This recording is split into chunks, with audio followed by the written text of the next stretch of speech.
Hey guys, welcome back. In this video, I will show you how to create page template in Shopify. Let's get started. So in order to do that, what you can do is you can click on this customize button on your Shopify online store. Now this will open your Shopify theme editor. What you can do is you can click on this home page right here. And in here, you should be able to see the pages that you have. So for example, let's head over and then just choose an actual page that we have. For example, the others right here. You can see some others pages that you can use for this one. Now you can also click on this pages. And in here, you can click on this create template. Now click on this create template right here.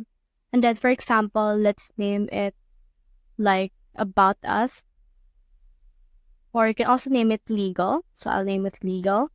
And you can base it on the default page or the contact page. Now click on this create template right here. And then this will create the template for this one. So as you can see, this is the legal, and I just need to head over and then change the preview for this one. So click on this change right here, and you can assign a page for this. For example, let's assign this about us page and click on select. And as you can see, it will be added right here. Now this page right here will be a legal template, and you can edit it out however you want. You can duplicate it if you want as well. So that's the whole process. If you have found this video helpful, simply leave a like, below, or subscribe because it helps reach more people. See you soon.